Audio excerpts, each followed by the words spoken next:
So we're going for the last session of today. It was going to be by almost Italian team, no? Almost 35%. Full Italian. Edoardo is Italian as well. Okay. He's Italian. Okay. So, grazie mille. You can start. Okay. So, first of all, thanks for sticking around till the end. So, today I will talk about oligopolies in trade and transportation.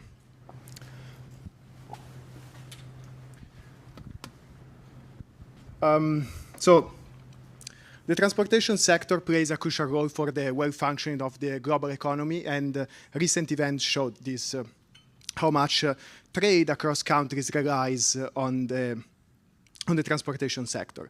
However, it still happens that some trade models and IO/ION models rely on the assumption of iceberg trade cost. So this means that, of course, you're going to rule out any possible endogenous response of the transportation sector to exogenous shock, and you will not be able to exactly understand whether the transportation sector plays a role to propagate external shock to the domestic economy of a country. And therefore, what we do in this paper is exactly this. So we study imperfect competition in the transportation sector and how the relationship between an importer and a carrier shape the cost to transport a good. So what I'll show you today is mainly, let's say, 3 bullet points. So first, I will show you some stylized fact in which the transportation price that is paid by an importer to a carrier can be interpreted, or let's say it's consistent with being the outcome of a bargaining process between two sides of the market that both are sizable and both have market power. Second, I will use a partial equilibrium model of the transportation sector to estimate some key parameters that pin down the equilibrium prices, the equilibrium transportation prices. And then lastly, I will embed this, the partial equilibrium model of the transportation sector into a quantitative trade model in order to quantify the welfare effects of trade shocks, okay? So today I will talk about, let's say, how an import tariffs propagates to the domestic economy, given that there is an endogenous response of the transportation sector. So let me start by outlining the data that we are going to use. So the data that we use are the Chilean custom data from 2007 to 2022. So these are standard custom data in the sense that a representative transaction would be an import that a Chilean firm does from a specific origin country. So we do observe, of course, the origin country. We do observe the total value of the transaction and the quantity or the weight associated with the transaction. We observe the importer ID, and then crucially, the dataset allows us to observe some key characteristics. That is, we observe the shipping company, so the company that was able to, that was responsible for carrying the good, let's say, from France to Chile, and the mode used, so whether that happened by sea, by air, or by road. I mean, by road it's a bit hard. And then lastly, we have these two key additional information. So the transportation price that the firm pays to the carrier. And then one last information that we call it an Incoterm variable. Basically, according to Incoterms, each transaction need to be categorized into into two buckets, whether it was the importer's duty or the exporter's duty to arrange the shipping with the carrier, okay? So, of course, since today I'm gonna talk about a relationship between the importer and the carrier, all the transactions that I will talk about throughout the paper will be transactions in which we know for a fact that it was the importer's duty to arrange the shipping with the carrier. And therefore, at the end, what we end up having is a panel at the importer-carrier market time level, in which the market, it's going to be a triplet. So a mode of transportation, an origin, and an HS2 code. And this is going to be the definition that is going to be, that we'll use throughout the whole paper. So when I say market, think about this triplet. And then lastly, unit values throughout the talk will be expressed per kilogram. So whether it is for, so every time the transportation price will be in terms of kilograms. So let me start from the first stylized fact. So the first stylized fact is shown here on the left panel. So what we observe is that the Chilean import market is extremely concentrated, meaning that 1% of the importers accounts for, on average, more than 60% of the aggregate imports of Chile. So if you go up to 10%, that's basically the whole, almost 99%, almost 100% of the aggregate imports of Chile. So we take this first evidence as saying that on the side of importers, there are just a handful of firms that actually counts for a lot of, for basically all the aggregate transactions. Yes, please. This is, yeah, including all the imports of Chile, so also with oil, yes. So oil tends to be concentrated by and it could be big value. But no, I know the concept because Chile is a big importer of oil, right? I don't have the exact figure for this, or let's say the replication of this figure without oil, but we did a series of checks, and the figure, in terms of aggregate, really looks like this. Yep. Chile is very concentrated to begin with. The economic activity is very concentrated. In terms of... 5 families own everything? Okay. I'm exaggerating if it's 5. No, I understand the point. I mean, I feel like even though we take that as given in the sense, we don't want to rationalize whether, yeah, please. This is kind of a related question, but do you know who the importers are? Or what types of firms the importers are? Are they, wholesalers, retailers? Are these manufacturers importing input? Do we know kind of the broad sectors of these large concentrated importers? So I don't have like the...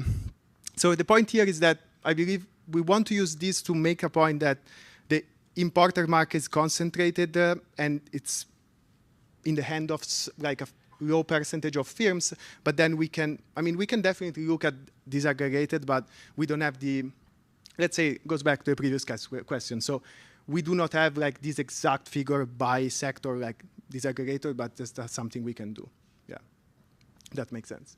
But the point here is more like to, the point we want to make here is that when you, let me complement and proceed in the sense that when you go also and look at the transportation sector, the average HIG index within market, so the green line is above 0.4, where usually 0.25 is thought as being a threshold for a market that is concentrated. So really the point that we want to make here is regardless is whether it's something that is driven by a particular industry or particular sector, it's a fact that you have two sides of the market that are concentrated and they're going to meet somehow to define the transportation price. Yes, please.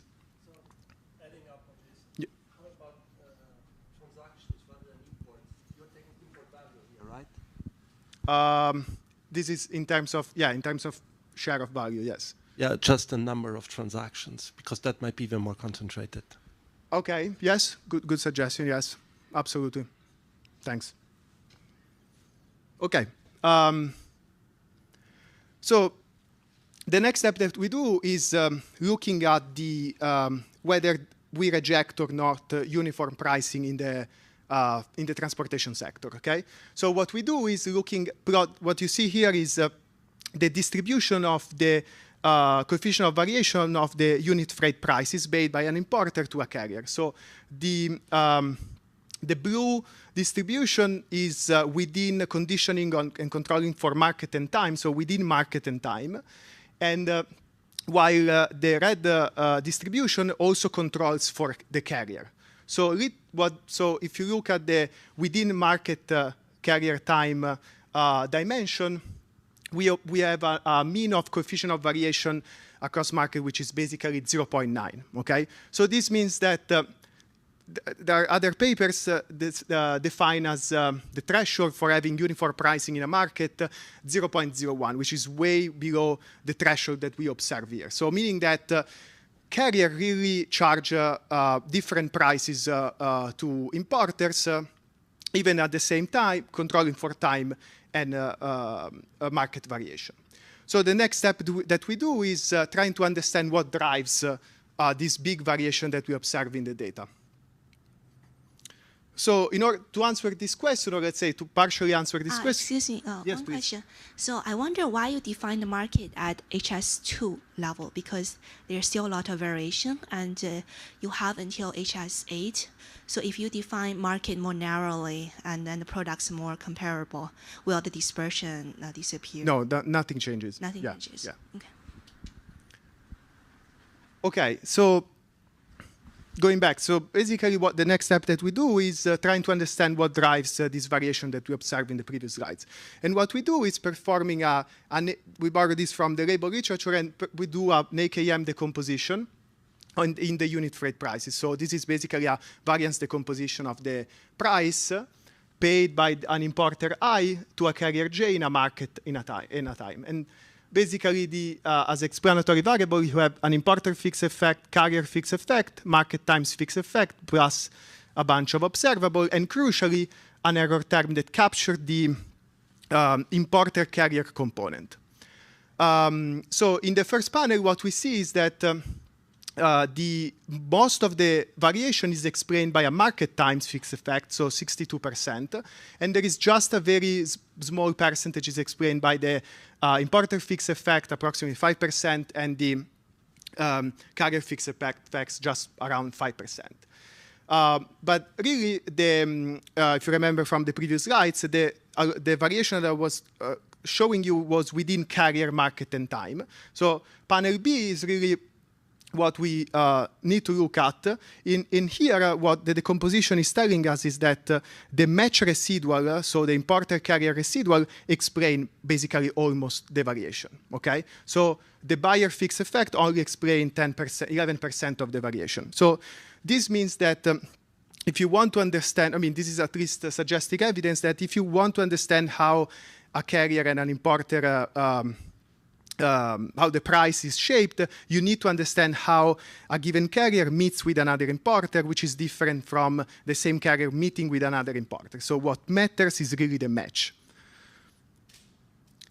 So the last piece of empirical evidence that we have is we borrowed this specification from a recent, I don't think it's published, but from Alvarez and co-authors paper, in which what we do is try to understand whether there is a correlation between the price that the importer pays to the carriers and what we call the carrier market power, S, and the importer market power, X. So the S, so the carrier market power, is the share of the carrier J in the importer's I total purchases, and the importer market power is basically the reverse. So it's the share of importer I in the total sale of carrier J. And the intuition here is that if you look at column 4, what column 4 says is that if the carrier J moves around the globe 1% more of the total purchase of I, is able to increase its price, its unit rate price by 0.2%, okay?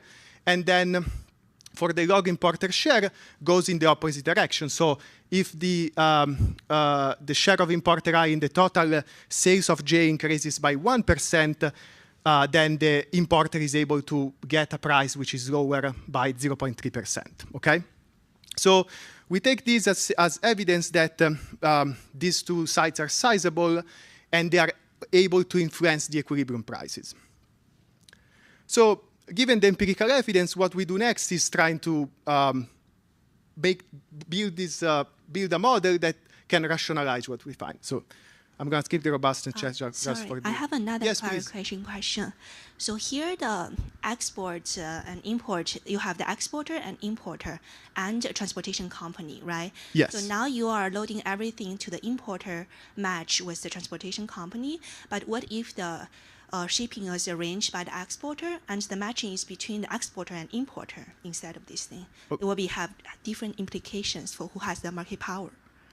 Oh, good question. So the point is, theoretically, so first there is a data limitation in the sense that in terms of the export side, what we do observe is just the origin country. So we see a good that comes from France again. So we cannot really have a notion of a bilateral negotiation between the exporter and the carrier. But then another point is that, so the first point, there is a data limitation, and but in principle, yes, there shouldn't be any difference on whether it is the importers that arranges the shipping or the exporter, if that makes sense. Yes, please. Sorry.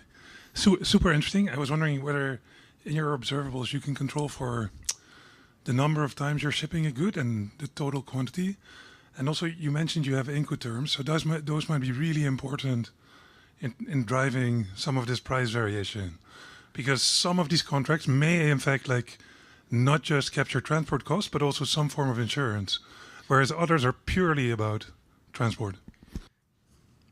Thanks. So first point, observables here in this generic X, there is what you said. So for instance, the number of times these guys are having a transaction, the values, also the distance, the age of the relationship. So that should, let's say, address the first point. The second point is in the data, so if I remember right, the Incoterms, yeah, you have like a lot of different, specification, in which one might have the insurance or not.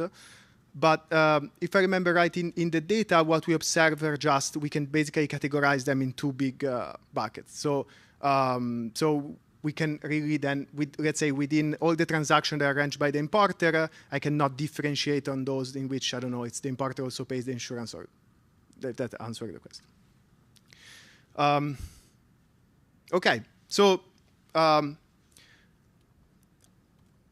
let me go to the theoretical part. So what we do next is build a partial equilibrium model of firm-to-firm trade with two-sided market power. So here, the idea is that, again, there is an importer that has market power and meets with a carrier that also has market power.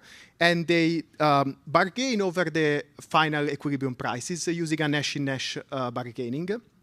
And we're going to use this model to estimate some key parameters. So just some details about the model. So there is a domestic final demand for the good produced by an importer I, which is standard. And then the importer satisfies this demand by using CRS production function with two inputs, the domestic variety and the foreign variety. Okay, and the assumption here is that there is no buyer market power in terms of the price paid by the importer for buying QID and QIF. So, and then the key step here is how we model the transportation sector. So what we think is that when an importer buys one physical unit of foreign variety, it needs to pair this unit with 1 unit of transportation service, meaning that there is a Leontief production, the Leontief technology that has this, in which the two inputs are the physical imported input QIF, and the transportation service purchased by the importer TI, where TI, the transportation service, is basically a CS, a bundle of the carrier-specific varieties TIJ with substitutability rho, and the corresponding price will be tau ij. Here, what I want you to have in mind is the crucial parameter that I want you to have in mind is rho, clearly, because this measures the substitutability across carriers. So it's the way in which we are going to estimate and measure the market power of the carrier. And then Lastly, I want you to have this last equation in mind that's going to be crucial for understanding the final counterfactual, in which the final price paid by the importer for the foreign varieties has a factory gate component PIF per bar, which is taken as given, and then the transportation price. Yes.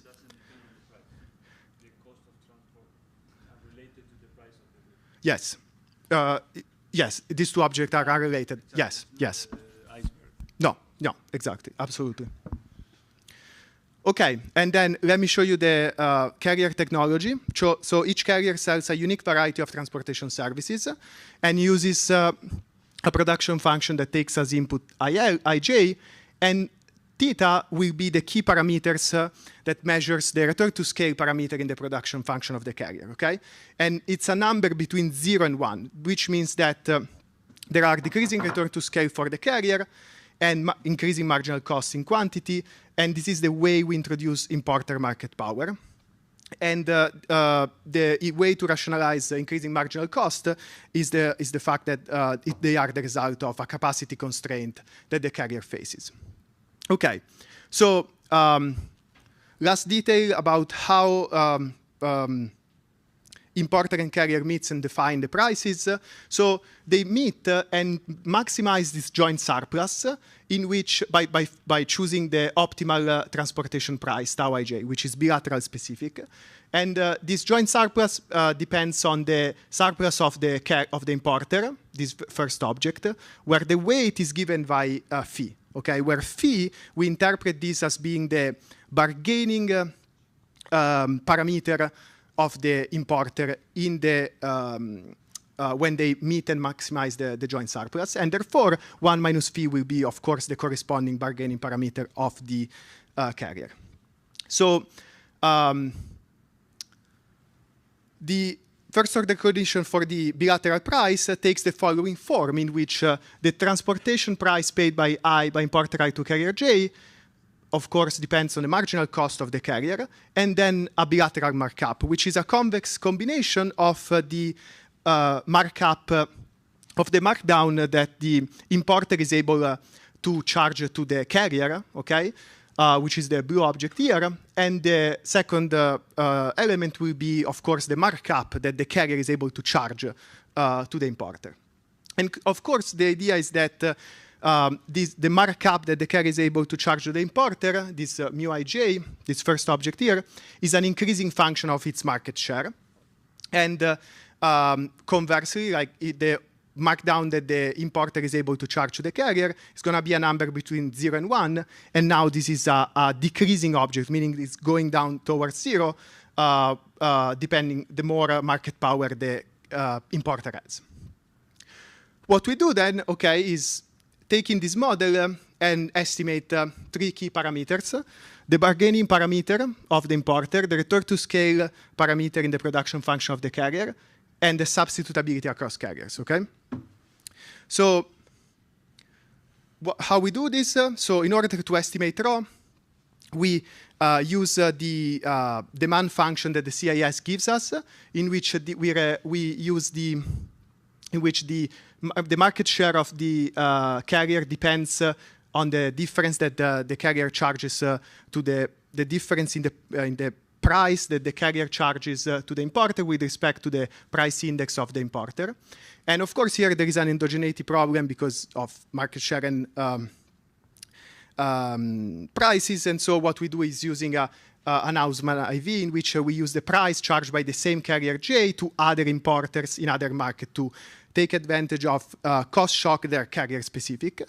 And the actual regression that we run at the end also we use difference in order to forget about to be able to not take into account the price index, which is importer specific.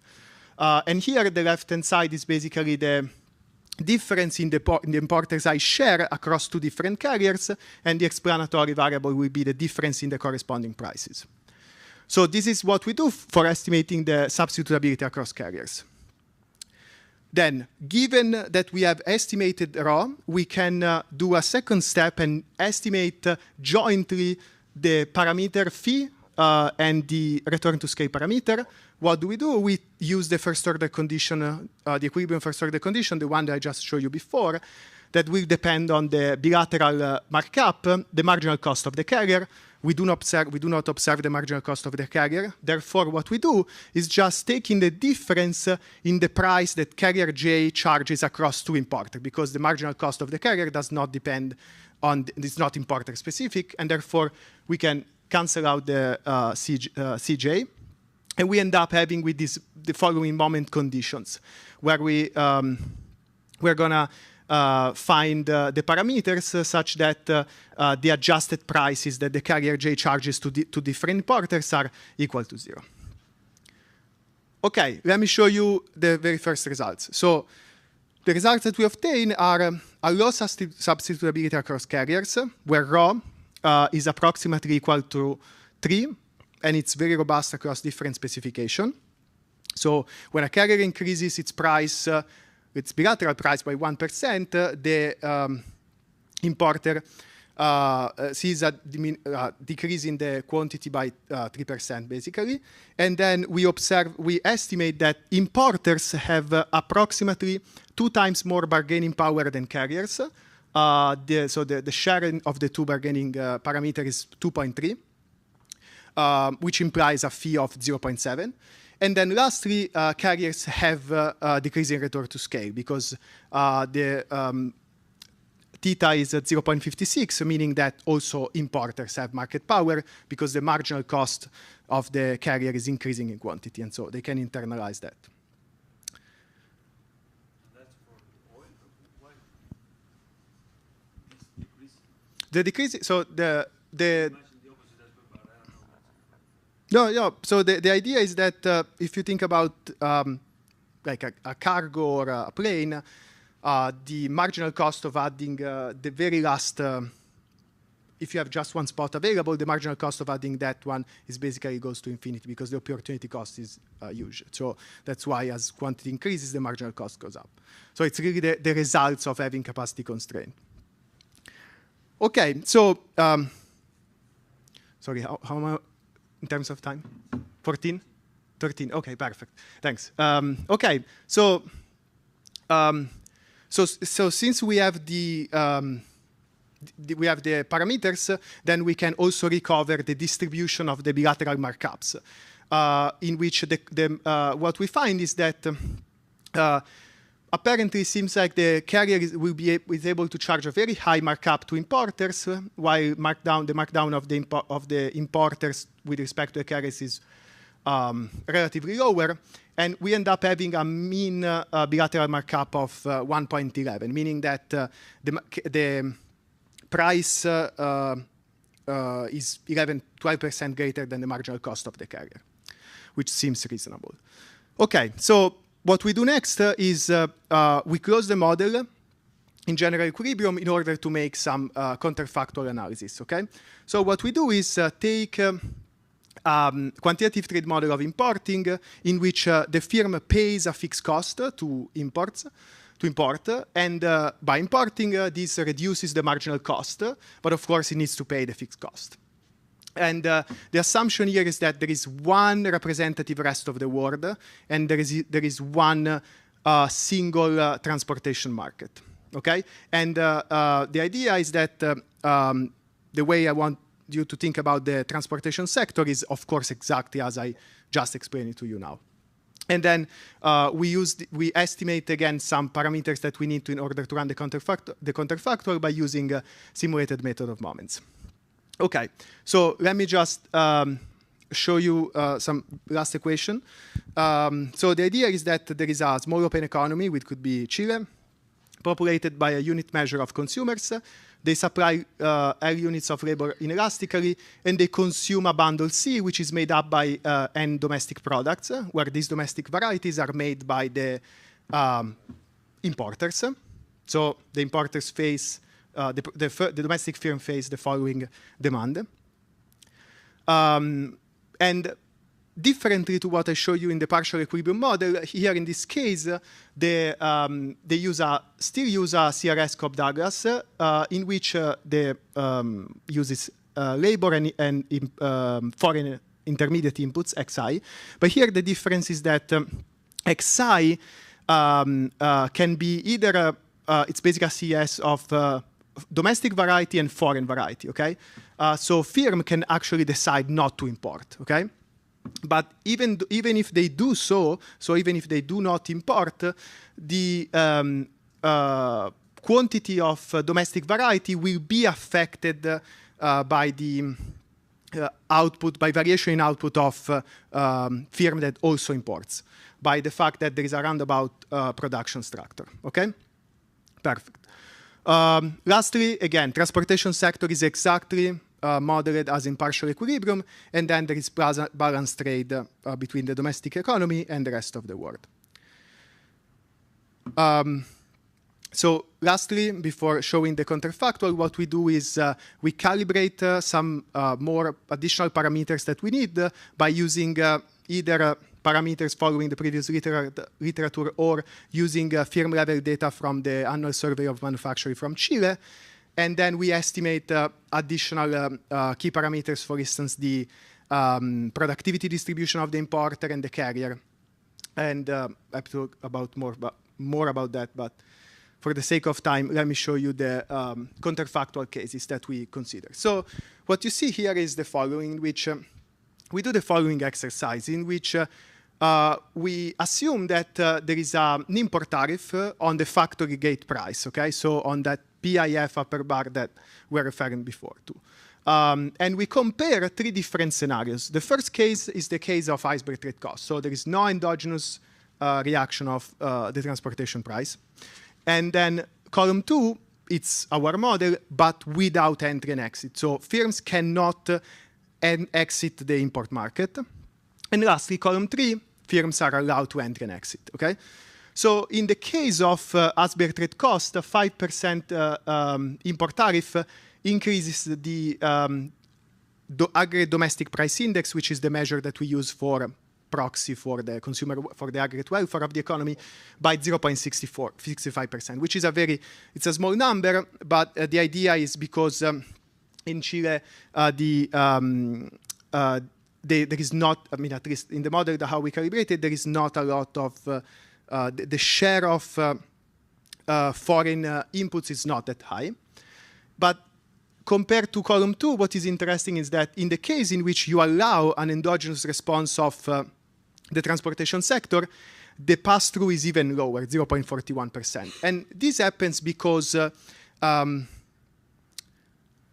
is an introduction of the import tariffs. Importers, of course, now it's more expensive for them to buy a foreign variety. And therefore, of course, they will also demand less of the transportation service. And because the carrier has decreasing return to scale, this will push down the price in the transportation sector. And this alleviates the introduction of the tariff, okay? So that's why the pass-through is lower in column 2. So in the case of endogenous response of the transportation sector. And then lastly, the last case, column 3, in this case you allow entry and exit, and here there is an additional mechanism going on. If you see, column 3 has a higher pass-through compared to column 2, and here the reason is because when firms exit the import market, they're going to use domestic varieties, but this will push up their marginal cost, and therefore they're going to also increase prices, okay? And therefore the transportation price will go down by less, and this will basically have a less attenuation effect on the final variation in the aggregate price index. And I mean, what we do see is that there is not any like inversion in terms of the results as we play around with different magnitude of the tariff increase. Last slide. So what we do here is considering one last exercise that we do is these 3 different cases, in which the first case here, what we say is that there is a 100% increase in the price of oil. This means that there will be a corresponding increase in the marginal cost of the carrier. And what we observe is that there is incomplete pass-through in the price, in the transportation price of the carrier of about 30%. What we observe is that the domestic economy seems to be very not to have any meaningful impact of this increase in the marginal cost of the carrier, and the reason is because the share of transportation prices is very low for a typical domestic household, let's say, and there is of course a corresponding increase in the profit of the carrier. Second case, here we assume that there is a 5% increase in the marginal cost of the carriers, which could be driven by a carbon tax. And the story follows exactly the one that I just told you. And then one very last case is the case in which recently the USTR said, okay, we're going to tax only some cargoes that arrive from China. And so the idea is that some carrier will have an impact on their marginal cost, while others no. They won't. And what you see is that those carriers that are impacted by the policy see an increase. They need to increase prices by more compared to those that are not. But interestingly, their profit goes down because there is a reallocation to those carriers that were not impacted by it. Okay, so let me conclude. So what we do in this paper is show new facts about the transportation industry, and we hope to convey the message that the transportation price can be interpreted as being the outcome of a bargaining process between two sides of the market that both have market power. And then we estimate new key parameters, for instance, the bargaining parameter and the return to scale parameter in the production function of the carrier. And we find that the endogenous response of the transportation sector makes the domestic economy more resilient to exogenous shock. That's all.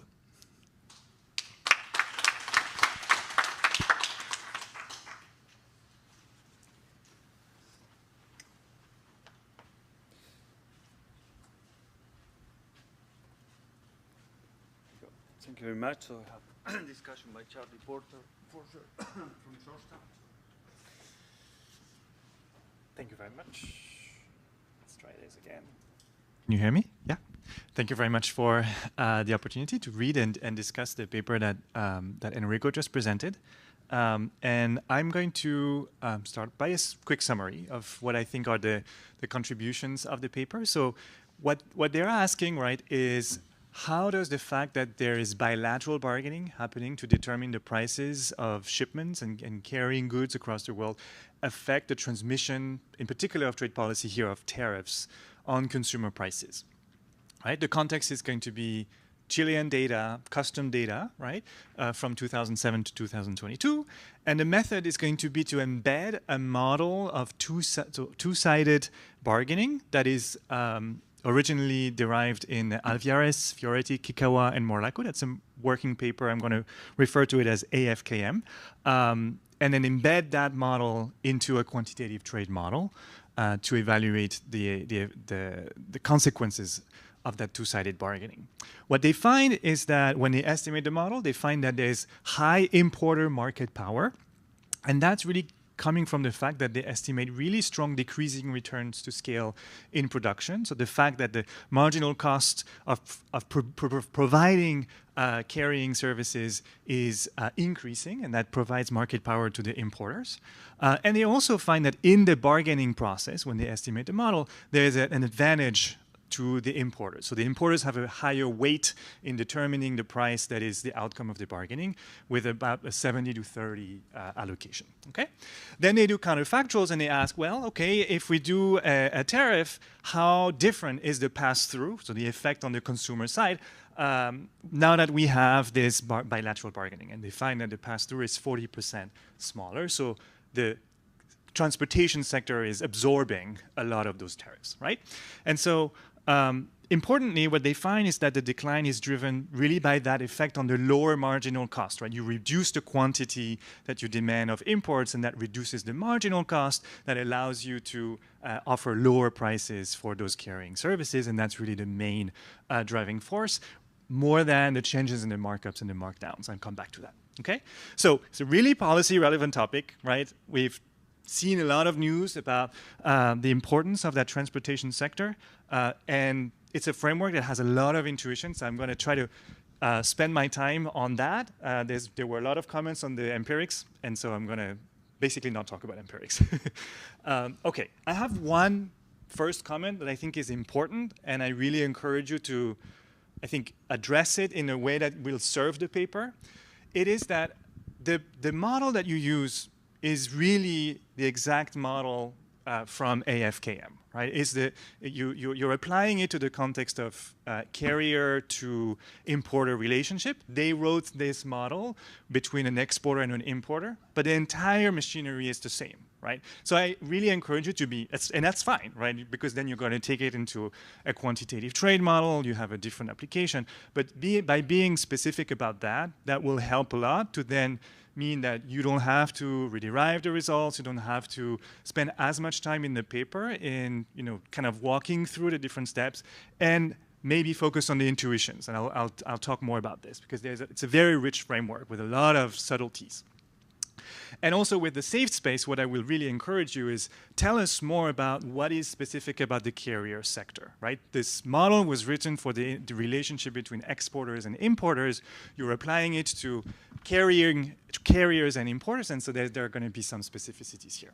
Okay, what do I mean by it's a rich framework? Let me just walk through the many things that happen when you have a tariff that's put into that bilateral bargaining, right? The first thing that can happen is that the pass-through would be lower because of those decreasing returns to scale, right? So the increase in prices from the tariffs is going to lead to lower demand by the importers for carrier services. Those lower demand, marginal cost goes down, and the price is going to go down. So pass-through goes down. The other thing, and that's unrelated to bargaining. That has nothing to do with bargaining, right? The other thing that is true is that, well, the markups and markdowns are going to adjust, right? One channel will also lower the pass-through because, and that's coming from the fact that the exporter is going to try to, limit the exodus away from their varieties, and so they're going to lower their markups, right? So that's going to, again, lower the pass-through. But then there's another effect coming from the markdowns, right? Because the importers move away from imports, their weight into putting downward pressure on the prices is lower now. And so that means that the markdowns go up, and so the prices can go up, right? So all of those things are happening, and they depend on the bargaining weights of each member, right? And that's important because that's also how you end up estimating the model. Those relationships are important to determining that number phi. Okay, so here's like some questions that I had reading the paper about what is specific about carriers and thinking about exporter, importer versus carriers and importers, right? So they focus, as I said, on exporter importers. So here, really, the carriers are in between, right? And you show in the data, and you were very clear about this, that you focus on that relationship of the carrier to the importer, but about half of your data in value is the other way around, right? Where the exporter is in charge of managing the transportation. And so I really think there is value for you to try to dig into the specifics of that relationship, perhaps to also motivate how you model it, right? So right now, the model says that the importer uses a CES aggregate of those transportation services with this rho, the elasticity of substitution between the services. So that's really applying the AFK model, but they use the different varieties sold by the exporters, and so you sort of transport that into the carrier sector. It's not as clear to me why, as an importer, I would consume or pay for a CES bundle of transportation services. You might come to that conclusion by some micro foundation or some exercises, but here I think there's more work to sort of make the model really hold together for the application here. And then, of course, the exporters are still here, right? And so I'm really wondering how you think about the interpretation. If there is this sort of absorption of the tariff coming from the response of the carriers, should we think that this is in addition to sort of the absorption that's coming from the exporters, right, that was the object of the AFKM paper, and they also find low pass-through through that. So like, what are the pass-throughs now? At the end, are we going to have such tiny pass-throughs? I'm really curious. Okay, Now, moving to general equilibrium, because this is really where I think your paper brings new insights, right? You're taking this to GE. So there's a really interesting effect here. The entry and exit of importers is interacting with the bilateral bargaining. As you take importers away, the bargaining weights change, and that affects markups and markdowns. Okay, so that's I would try to pursue that. You find low pass-throughs. I'm not so sure what exactly the numbers are. It would be nice just to have an exact number, like what is the pass-through as a percentage point. But I want to flag that that's also what AFKM finds, and they are very clear that this is kind of when they look at the Trump 2016 tariffs, they estimate that the pass-through would be 38%. And that's really at odds with the empirical evidence. Right? We've heard a lot, like all of these empirical papers finding really, really high pass-throughs. So I'm also, they suggest reasons why there might be this disconnect, but I think you also will want to engage a bit with that I think you have the same sort of disconnect. They find, if I understand their paper, they find that in response to tariffs, markups go up and markdowns go down. I think you find the opposite, so I'm not sure why. Just another question for you to just think about. But really, I think my main sort of question for you is that the low pass-throughs that you find are driven by the market power, those decreasing returns to scale, right, from the marginal cost, not by the bargaining, right? And that's, I think, it's kind of a puzzle because your empirical evidence at the beginning really sets the stage for bargaining might be a huge thing here, right? Like there's this really big actors going on. And I was expecting, maybe there are two competing forces, right? One is like the markups could go in one direction and the markdowns could go in the other way, and maybe they sort of cancel each other, and that's why overall it's really coming through the decreasing returns to scale that you get your main effect. But if I look at you didn't show that figure, but you have this figure when you do the tariffs, and you look at the decomposition. It's nice, you can do this decomposition of what is driving the change in the pass-through, and the bargaining, the markups and margins are really small. They account each for very small parts. So I think it's kind of a disappointing thing in the sense that we think this is a case where bargaining is going to play a huge role, and in the end, quantitatively, it doesn't seem to be. So I'm going to wrap up just to say that it's a really policy-relevant research question that recognizes the central but often overlooked role of the transportation sector in mediating the trade policy. I think you really are spot on that. And you provide, I think, really convincing descriptive evidence that accounting for bargaining might be really important in that context. You embed the AFKM two-sided bargaining into a quantitative trade model, and that yields new insights, and I've talked about some. And I think really what I would encourage you to sort of move forward is try to exploit the specificity of that carrier-importer relationship to make the model sort of shine, but also perhaps to find a way to elicit a higher role for bargaining that so far is really muted.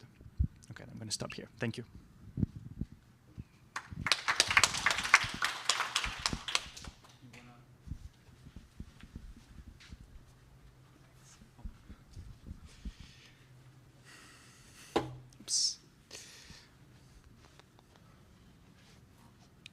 I'm looking for the pointer. Oh, thanks. Okay, thank you. I'm gonna use your slides. Okay, first of all, thanks. These are incredibly useful suggestions and points. All taken. I feel like they're probably too much. I cannot answer all of this right now. Let me just go a bit slide by slide to answer some of the points. So, first, yeah, absolutely, point taken. Okay, there were some points I wanted to say.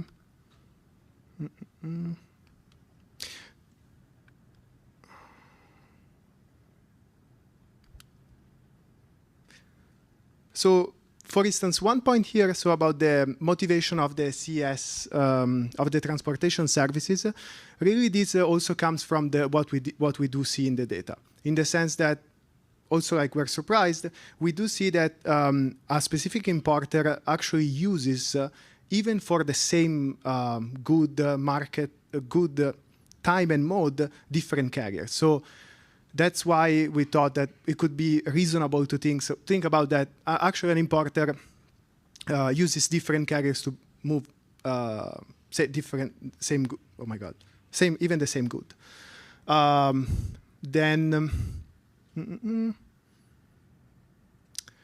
What I think also one point is important that it's my fault and I should have stressed it more, is that the pass-through that we talk about in the paper is a pass-through to the domestic economy. So it's those numbers that I showed you before are changes in the aggregate price index in the domestic economy.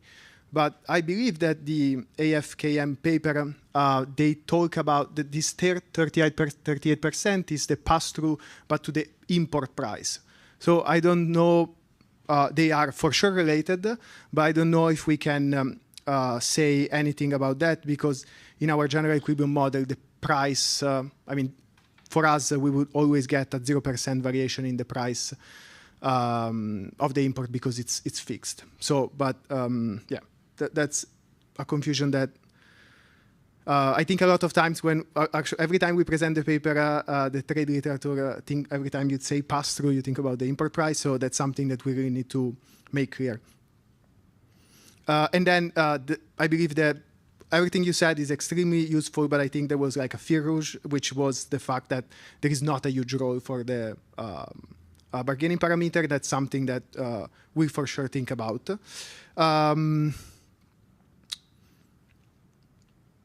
Yeah, I feel like as right now, that's all I can answer, but all the points are taken are extremely useful, so thank you.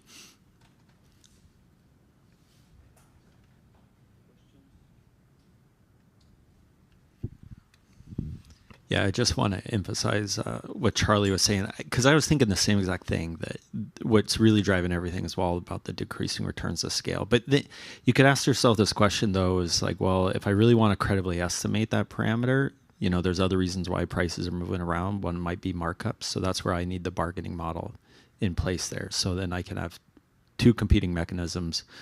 Yeah, it turns, and I mean, I think it would be good in the presentation. I don't know if it's in the paper, but you talk through about, you know, the relative importance and then show how these things offset. And then maybe it's just like it comes down to the decreasing returns thing. But I think that's something that would be nice if it could come out a bit more clear. I guess that's more a comment, but.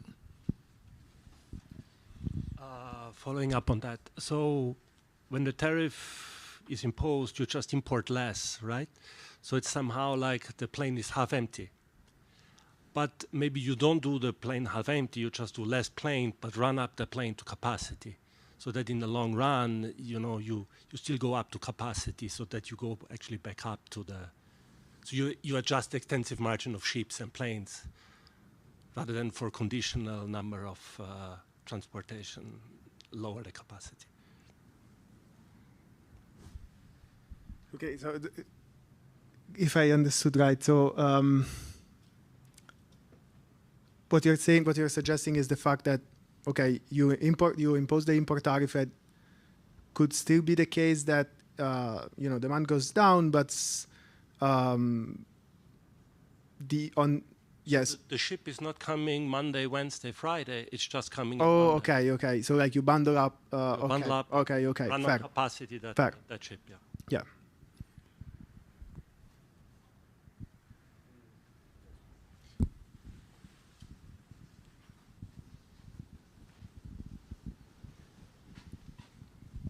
Thanks. I think that it's a great step forward to think of the transportation sector in general and how it's not just a fixed, you know, thing we can ignore.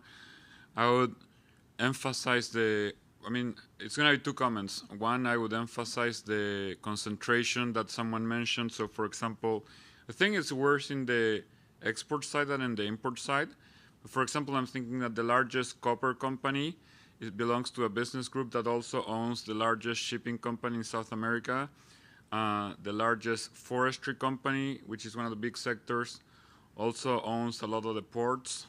So when large companies have a problem with the transportation, they just create a transportation company or create a port, or they just get rid of the other guys. But the other comment is that And so perhaps that can be kind of addressed by looking at the smaller firms and show that this is not driven by the largest firms, if you don't have more data, you know.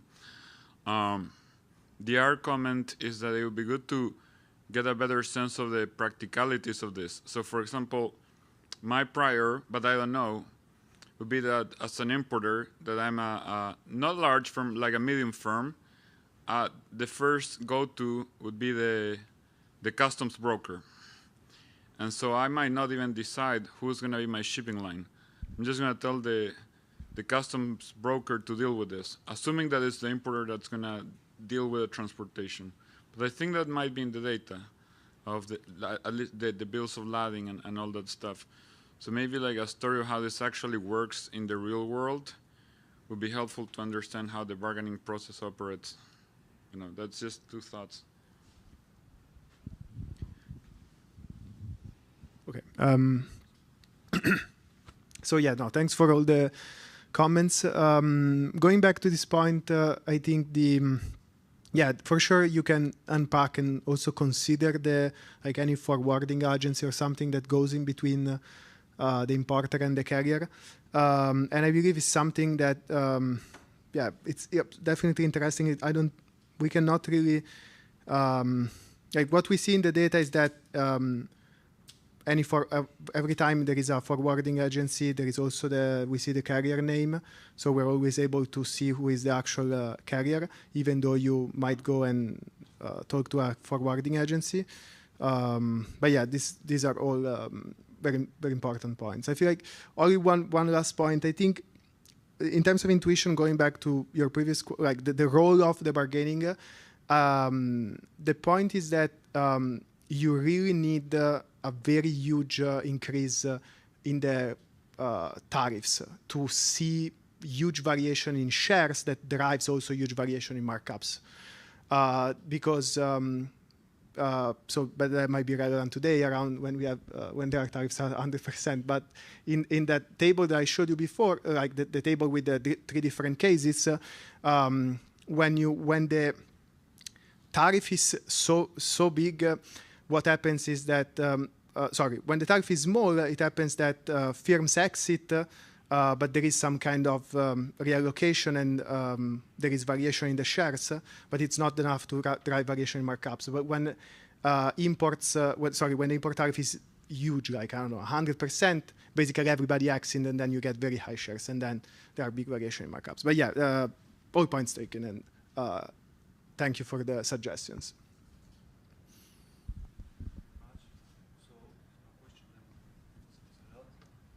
Thank you.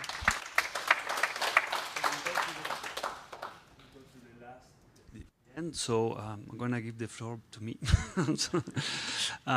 Just to close it, so they asked me to give I thought I was just say thank you and stuff, but then I flew 8 hours during the day, so I took some notes that I'm going to share with you, and but it will not hurt, don't worry, because everyone, So it's been, of course, a very intense and very nice event, so I don't have to say that, we are all very tired, but, we have very strong state-of-the-art papers. There were a lot of conversation, very deep and constructive, that we either engage ourselves or hurt other, very clever people and knowledgeable people. So I think that's very good, and we all learned a lot. And also we had a wonderful dinner yesterday. We were talking about many, many other things. I learned some things about some people, but I will not share them. So many thanks. So basically, I work at the Banque de France, but I'm a part-time professor in the University of Surrey. So I represent these two institutions, and I'm going to say a bit of word about that. So of course, many thanks to Daria and Erhan, everyone that organizes a conference. It's like it's a lot of stress and a lot of issues, and also the people in the CEPR, and of course Costas. That he had to leave now, and apparently, he told us that this, we're going to have at least 47 more years doing this. So let's see how it works.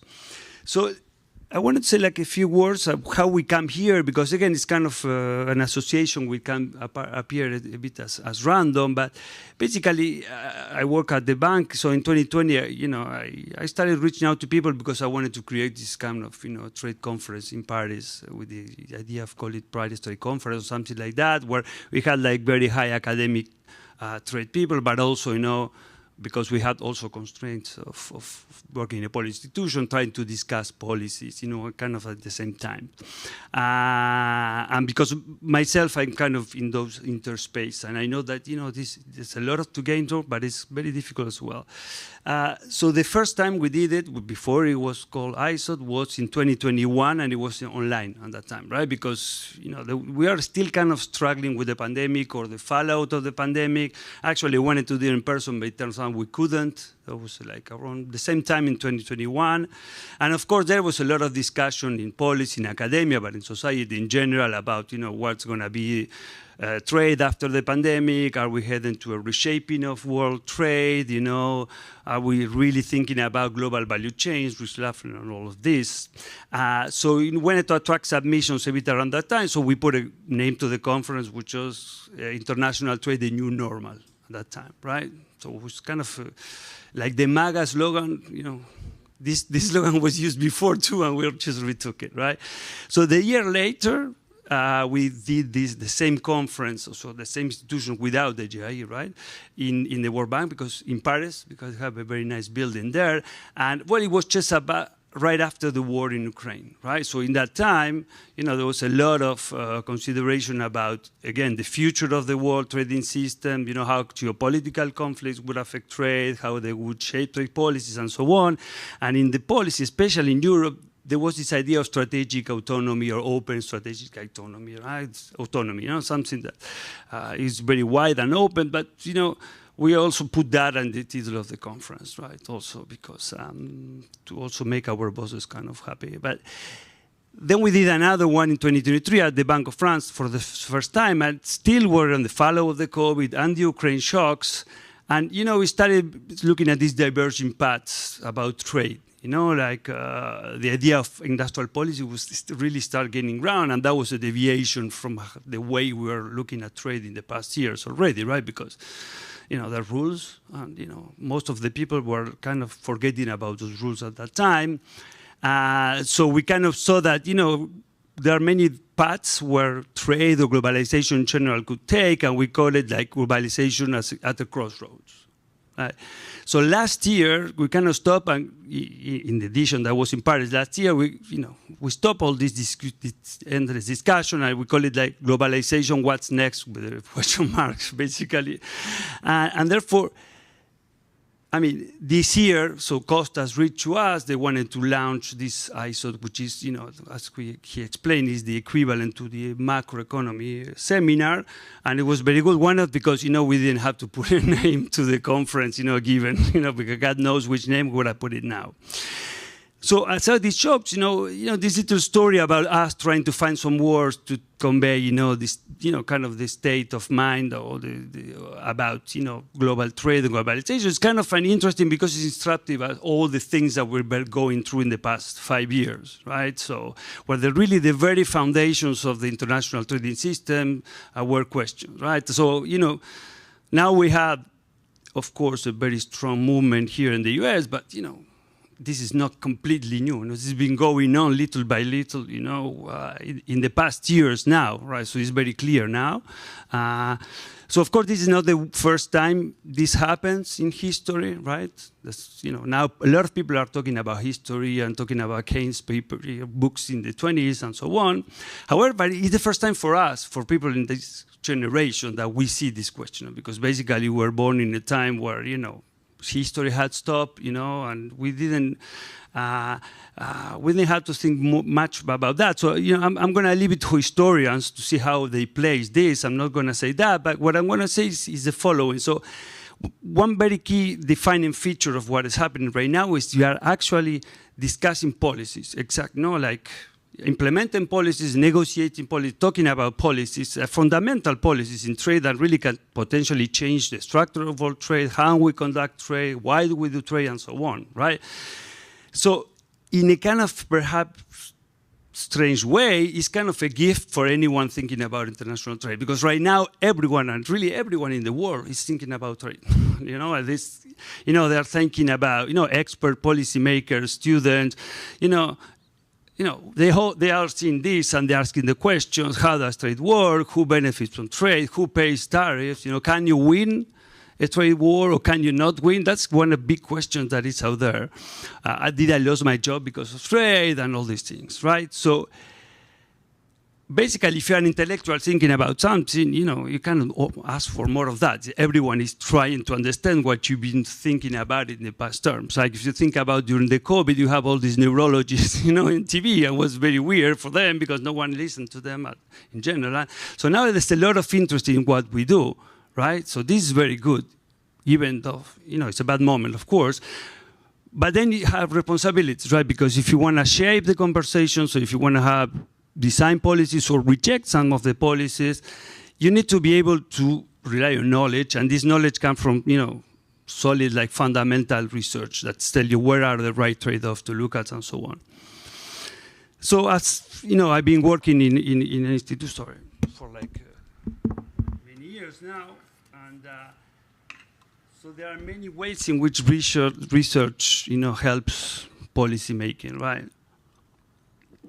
Most people would think, well, you need fundamental research, you have quantitative frameworks, because these frameworks are quantitative models, and you can feed those models with some policies, and that will give you, some idea of, what are the sort of effects and so on. And this is a practical tool and very much needed, right? But based on my personal experience, I will highlight one thing. I'm not going to go over the list of what is good, why research is good for policy and so on, because that at some point that sounds a bit vague sometimes. So to me, like fundamental research, like the one that was discussed here, you can think of as contributors to some box where the knowledge is, and then when you have a problem you have to face, you can go and take some of the tools or some of the ideas in this kind of knowledge box that will help you understand the mechanisms and the real trade-off, right? And I think one particular point is that, which is overlooked, is that one of very important value of academic research lies in one thing which is opens to the eyes to the complexity. How complex is the world, And there was kind of, we're talking the trade elasticity this morning, so it's kind of around that idea. So I'm going to give you, I think, an example which is very interesting, I think. So, we've here in the past months an idea that has been floating around for many years, for decades, in trade policy, which is the idea that value-added tax might be an implicit subsidy, right? And the idea that people talk about, this is not new, this has been around very long time, because basically they say, well, when you sell locally, customers, they have to pay the tax. When you export, you get a rebate. So, that's kind of the argument, right? And therefore, this can act as an export subsidy, right? And there's a lot of reactions said, well, the first reaction everyone said, well, okay, that not make sense because VITs are live on goods. It doesn't matter where the goods were produced, but where they're consumed. So two firms selling in the same market will pay the same. We'll have to charge the same. So firms don't pay, it's consumers, right? They have to charge, collect them on behalf of the state, but they will give it, right? Now, and therefore WTO rules, this is compliant. The WTO actually said, you can do that, there's not, right? Now, this is true, of course, but the argument is incomplete, really, right? Because, the value-added taxes, other taxes, they can have general equilibrium effects that are important, that are very difficult to understand, right? And they can impact international trade through this, general equilibrium effect that can go through labor or financial markets, for example, right? So if you want to have a real answer to the idea of value-added trades affect trade or not, you have to understand all these mechanisms, right?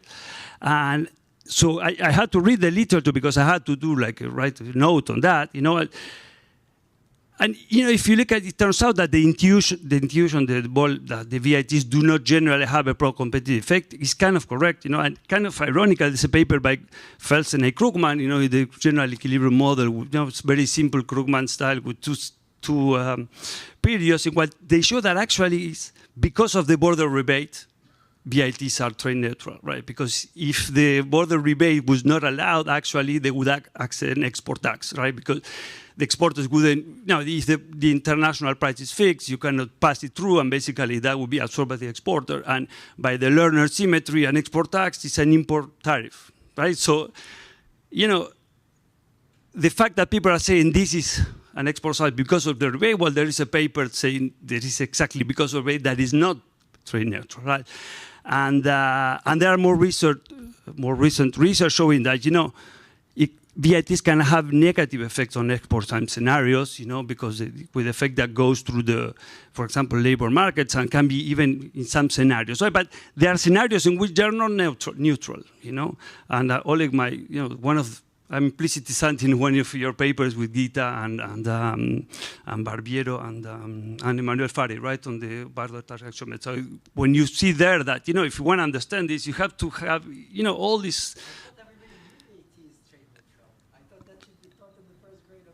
Well, now they're going to teach your peer in the Frege school, but good luck with that.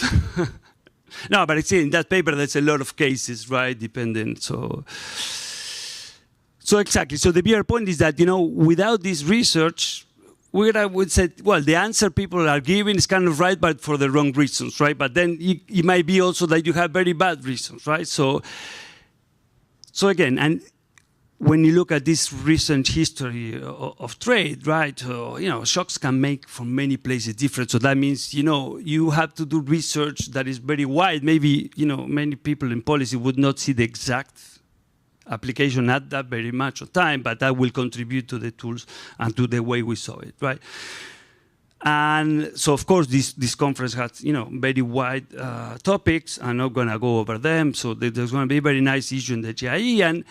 And the work also contribute to the prestige of the Journal of International Economics. So the GIE is kind of our journal. I mean, everyone looking on trade. So we have a collective, interest in making it better, right? Because it's a sort of public good. Because if you want that trade ideas have weight, the fact that the GIE is a good journal is very important, right? And that's why we are, we're happy to have a team up with Kostas Arkolakis, with the editor, and help him to contribute, to making the GIE great again. So thank you very much.